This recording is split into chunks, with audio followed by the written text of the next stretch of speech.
दोस्तों, आज की सबसे पहली और बड़ी खबर झारखंड के युवाओं के लिए बेहद बड़ी खुशखबरी। दोस्तों, झारखंड में शुरू होगी कृषक पाठशाला, खर्च होंगे 61 करोड़। झारखंड में अब समेकित बिरसा ग्राम विकास योजना कृषक पाठशाला शुरू होगी। इस योजना के लिए वित्तीय वर्ष 2021 में 61 करोड़ का बजट प्रस्तावित है। कृषि मंत्री बादल पत्रलेख ने इसकी जानकारी शनिवार को दी। उन्होंने बताया कि कृषक पाठशाला की योजना को 2 भागों में बांटा गया है। पहले भाग में राज्य के प्रत्येक जिले में एक कृषि प्रक्षेत्र को समेकित रूप से कृषि के विभिन्न आयामों के बारे में बताया जाएगा।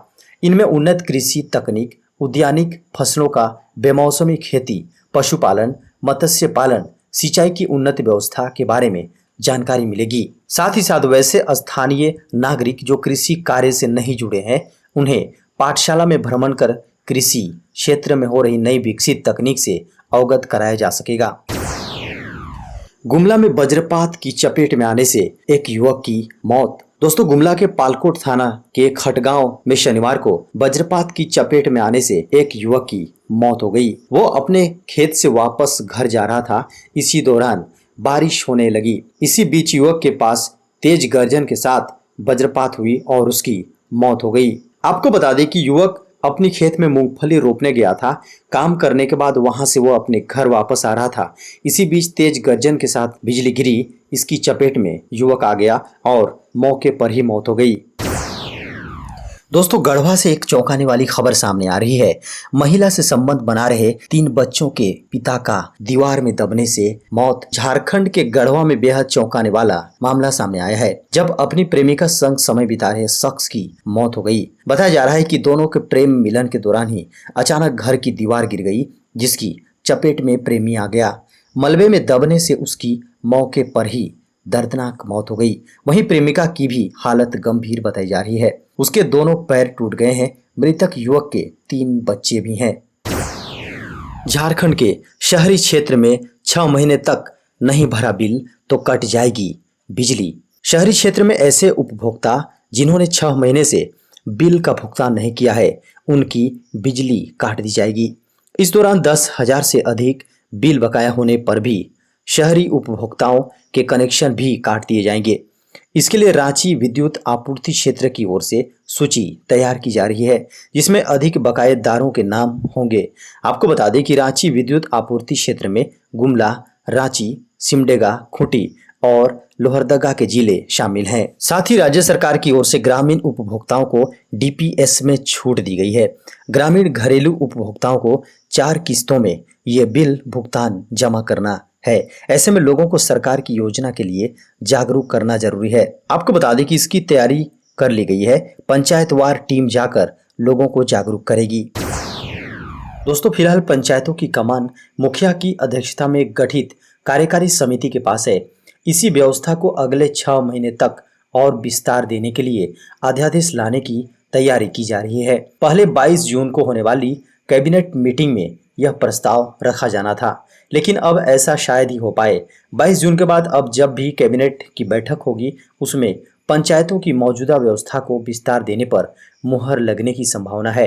त्रिस्तरीय पंचायती राज व्यवस्था के तहत पंचायतों के विस्तार कैसे किया जाए, इसका अध्ययन किया जा रहा है। इसके लिए झारखंड सरकार की पंचायती राज नियमावली और भारत सरकार के पंचायती राज अधिनियम दोनों का अध्ययन किया जा रहा है। झारखंड में 2 कोरोना मरीज की मौत, 141 नए मरीज मिले। झारखंड में अब कोरोना ने अपनी रफ्तार कम कर ली है। गिनी चुनी संख्याओं में अब कोरोना से संक्रमित मरीज मिल रहे हैं। पूरे झारखंड की अलग अलग जिलों की बात करें तो पिछले 24 घंटे में कोरोना संक्रमित 141 नए मरीज मिले हैं। वहीं 274 लोग कोरोना से ठीक भी हुए हैं। इसी सप्ताह के शुरुआती दिनों की बात करें तो एक भी ऐसे व्यक्ति नहीं थे जिनकी मौत कोरोना से हुई हो। हालांकि पिछले 24 घंटे में 2 मरीजों की मौत कोरोना से हुई है। मृतकों में एक पूर्वी सिंहभूम और एक रांची से शामिल हैं। खबर है, कोरोना से पति की मौत पर विधवा को मिलेंगे 1 लाख रुपए। कोरोना से पति की मौत होने पर उनकी विधवा को झारखंड सरकार 50,000 से 1 लाख रुपए तक एक मुश्त अनुदान देने की तैयारी कर रही है। यह लाभ सभी वर्ग की महिलाओं को मिल सकेगा। उनकी उम्र 18 से अधिक होनी चाहिए। अगर परिवार के अन्य लोग कमाते हैं तो भी विधवा को यह लाभ मिलेगा। बाल विकास एवं समाज कल्याण मंत्री जोबा मांझी ने इसकी पहल की है। उन्होंने कहा, अभी इसके लिए विभाग के पास बजट नहीं है, लेकिन वे इस योजना को शुरू करने और इसके लिए पैसे उपलब्ध कराने के लिए मंगलवार तक मुख्यमंत्री हेमंत सोरेन से मिलेंगी। मुख्यमंत्री की सहमति के बाद काम शुरू होगा। इससे पहले वे विभागीय सचिव और निदेशक के साथ भी बैठक करेंगी। दोस्तों, खबर मौसम की। 24 जून तक झारखंड में छाए रहेंगे बादल। दोस्तों, मौसम विभाग के अनुसार दक्षिण पश्चिम बिहार के ऊपर के कम दबाव के क्षेत्र का केंद्र बना हुआ है। इसका टर्फ पश्चिमी राजस्थान से हरियाणा और उत्तर प्रदेश से होते हुए झारखंड और पश्चिम बंगाल में गंगा के मैदानी इलाकों में फैला हुआ है। इसके कारण झारखंड में मानसून की बेहतरीन बारिश देखने को मिल रही है। झारखंड में अगले 24 जून तक राज्य में ऐसी स्थिति बनी रहेगी। मौसम विभाग के अनुसार 1 जून से 18 जून तक राज्य में सबसे ज्यादा औसत बारिश धनबाद में रिकॉर्ड की गई है। यहाँ इस अवधि में 98 मिलीमीटर बारिश होती है, जबकि इस वर्ष औसत से 200% ज्यादा 294 मिलीमीटर बारिश रिकॉर्ड की गई है। राज्य में सबसे ज्यादा अधिकतम तापमान पाकुड़ में 28.6 डिग्री सेल्सियस रिकॉर्ड किया गया। वहीं राज्य में सबसे कम न्यूनतम तापमान चाईबासा में 20.6 डिग्री सेल्सियस रिकॉर्ड किया गया है। कोरोना की तीसरी लहर के बीच हाई अलर्ट पर झारखंड। कोरोना वायरस की तीसरी लहर की आशंका के बीच झारखंड सरकार हाई अलर्ट पर है। विशेषज्ञों के सुझाव पर राज्य ने तैयारी शुरू कर दी है। झारखंड सरकार ने तीसरी लहर की आशंका से निपटने के लिए विस्तृत दस्तावेज जारी किया है।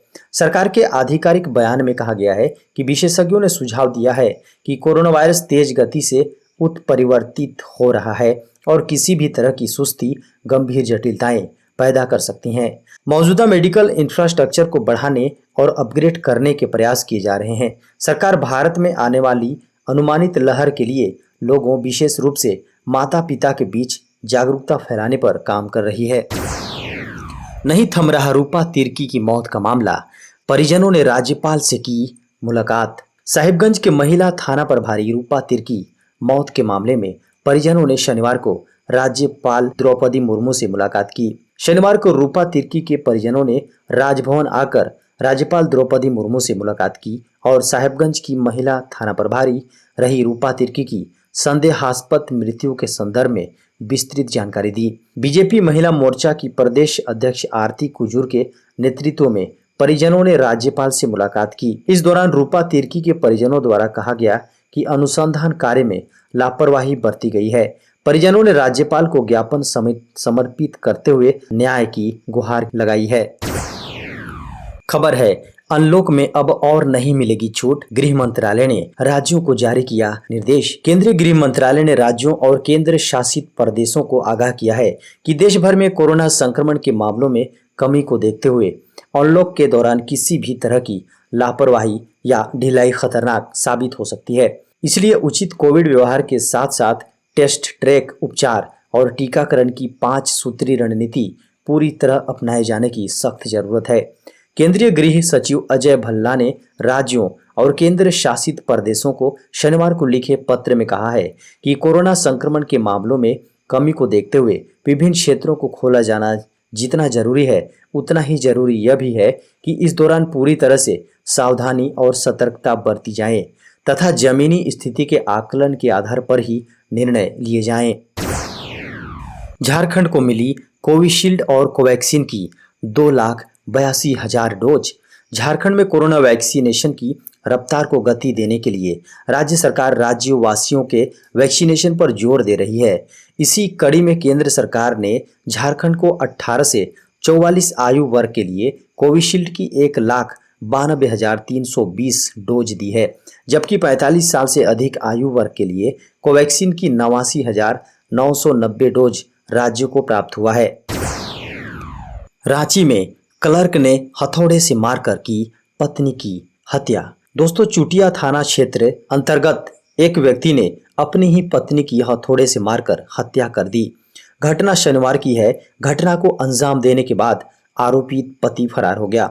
पुलिस उसकी गिरफ्तारी को लेकर लगातार छापेमारी कर रही है। खबरों को माने तो खूंटी के शिक्षा पदाधिकारी के कार्यालय में क्लर्क के पद पर तैनात बसंत नायक की अपनी पत्नी के साथ किसी बात को लेकर झगड़ा हुआ था। शनिवार को बसंत नायक ने अपनी पत्नी को जहर देकर मारने का प्रयास किया, लेकिन वह असफल हो गया। इससे गुस्साए बसंत नायक ने पास में रखे हथौड़े से मारकर अपनी पत्नी की हत्या कर दी और घटना स्थल से फरार हो गया। मौसम विभाग ने दी देश के कई राज्यों में भारी बारिश की चेतावनी। दक्षिण पश्चिम मानसून तेजी से आगे बढ़ रहा है। इसके चलते महाराष्ट्र, पश्चिम बंगाल, ओडिशा और कर्नाटक में तेज बारिश हुई है। साथ ही कई उत्तरी राज्यों में भी आसमान में बादल छाए हुए हैं और मध्यम बारिश हो रही है। भारत मौसम विज्ञान विभाग के अनुसार देश के कुछ राज्यों में मानसून के आगे बढ़ने की संभावना है। वहीं कई राज्यों में बंगाल की खाड़ी के ऊपर बने चक्रवाती परिसंचरण के चलते भारी बारिश की संभावना है। मौसम विभाग के अनुसार मानसून की रफ्तार 27 जून के बाद और बढ़ेगी। मौसम विभाग के अनुसार जून के आखिर तक पश्चिमी तट पर पछुआ पवन के कारण अलग अलग स्थानों पर व्यापक बारिश होने की संभावना है।